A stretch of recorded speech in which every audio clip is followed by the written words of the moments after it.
Pembacaan dari kitab kedua Tawarik. Ketika Israel diperintah oleh Raja Zedekia, semua pemimpin di antara para imam dan rakyat berkali-kali berubah setia dengan mengikuti segala kekejian bangsa-bangsa lain. Rumah yang dikuduskan Tuhan di Yerusalem itu mereka najiskan. Namun Tuhan, Allah nenek moyang mereka, berulang-ulang mengirim pesan melalui utusan-utusannya. Karena Tuhan sayang kepada umatnya dan kepada tempat kediamannya. Tetapi mereka mengolok-olok para utusan Allah itu, menghina segala firman Allah, dan mengejek nabi-nabinya. Oleh sebab itu murka Tuhan bangkit terhadap umatnya, sehingga tidak mungkin lagi pemulihan. Maka Tuhan menggerakkan raja orang-orang Kasmin. Mereka membakar rumah Allah, merobohkan tembok Yerusalem, dan membakar segala puri dalam kota itu, sehingga musnahlah segala perabotannya yang indah-indah. Mereka yang masih tinggal dan terluput dari pedang diangkutnya ke Babel. Mereka dijadikan budak raja dan budak anak-anaknya, sampai kerajaan Persia berkuasa. Dengan demikian genaplah firman Tuhan yang diucapkan Yeremia, sampai tanah ini pulih dari akibat dilalaikannya tahun-tahun Sabat. Karena tanah itu menjadi tandus selama tahun Sabat, hingga genaplah 70 tahun. Pada tahun pertama pemerintahan Kores, Raja Negeri Persia, Tuhan menggerakkan hati Kores, Raja Persia itu, untuk menggenapkan firman yang diucapkan oleh Yeremia. Maka dimaklumkanlah di seluruh kerajaan Kores, secara lisan dan tulisan, pengumuman ini. Beginilah perintah Kores, Raja Persia. Segala kerajaan di bumi telah dikaruniakan kepadaku oleh Tuhan, Allah semesta langit. Ia menugaskan aku untuk mendirikan rumah baginya di Yerusalem, yang terletak di Yehuda. Siapa di antara kamu termasuk umatnya, kiranya Tuhan Allah menyertainya, dan biarlah ia berangkat pulang. Demikianlah sabda Tuhan. Mazmur tanggapan dengan refren, biarlah lidahku melekat pada langit-langitku, jika aku tidak mengingat Engkau.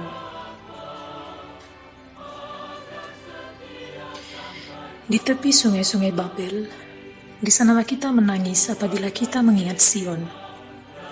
Pada pohon-pohon gandarusa di tempat itu, kita gantungkan kecapi kita. Biarlah lidahku melekat pada langit-langitku, jika aku tidak mengingat Engkau. Sebab di sanalah orang-orang yang menawan kita meminta kepada kita, memperdengarkan nyanyian. Dan orang-orang yang menyiksa kita, meminta nyanyian sukacita. Nyanyikanlah bagi kami nyanyian dari Sion. Biarlah lidahku melekat pada langit-langitku, jika aku tidak mengingat Engkau. Bagaimana mungkin kita menyanyikan nyanyian Tuhan di negeri asing? Jika aku melupakan Engkau, hai Yerusalem, biarlah menjadi kering tangan kananku. Biarlah lidahku melekat pada langit-langitku, jika aku tidak mengingat Engkau. Biarlah lidahku melekat pada langit-langitku, jika aku tidak mengingat Engkau, jika aku tidak menjadikan Yerusalem puncak sukacitaku. Biarlah lidahku melekat pada langit-langitku, jika aku tidak mengingat Engkau.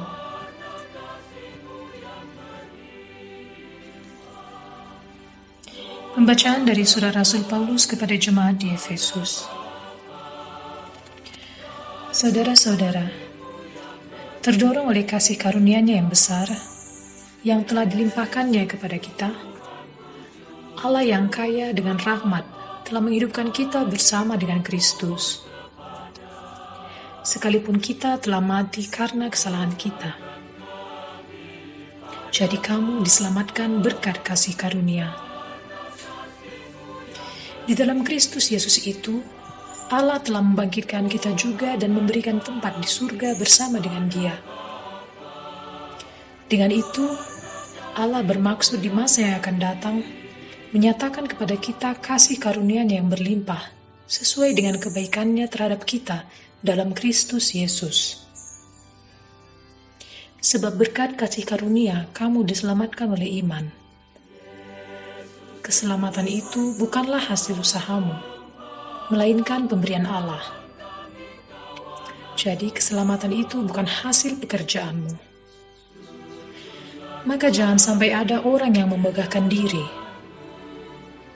Sebab sesungguhnya kita ini buatan Allah, diciptakan dalam Kristus Yesus untuk melakukan perbuatan-perbuatan baik yang sudah dipersiapkan Allah sebelumnya. Ia mau supaya kita hidup di dalamnya. Demikianlah sabda Tuhan.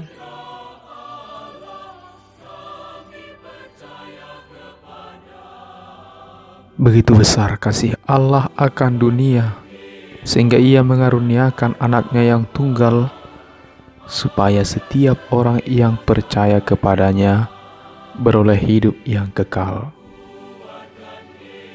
Tuhan sertamu, dan sertamu juga. Inilah Injil Yesus Kristus menurut Yohanes.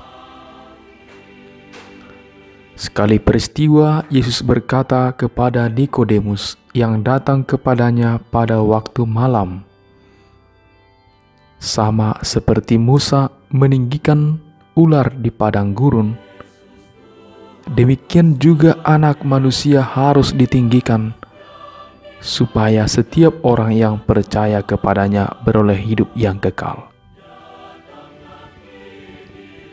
Karena begitu besar kasih Allah akan dunia ini, sehingga Ia telah mengaruniakan anaknya yang tunggal, supaya setiap orang yang percaya kepadanya tidak binasa, melainkan beroleh hidup yang kekal. Sebab Allah mengutus anaknya ke dalam dunia, bukan untuk menghakimi dunia, melainkan untuk menyelamatkannya. Barang siapa percaya kepadanya, ia tidak akan dihukum.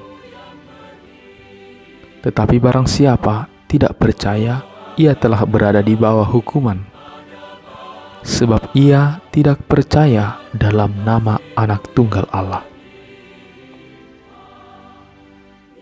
Dan inilah hukuman itu: terang telah datang ke dalam dunia, tetapi manusia lebih menyukai kegelapan daripada terang, sebab perbuatan mereka jahat. Sebab barang siapa berbuat jahat, ia membenci terang dan tidak datang kepada terang itu, supaya perbuatan-perbuatannya yang jahat itu tidak nampak.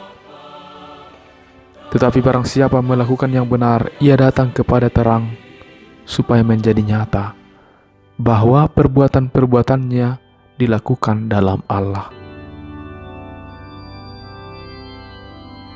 Demikianlah Injil Tuhan. Pujilah Kristus.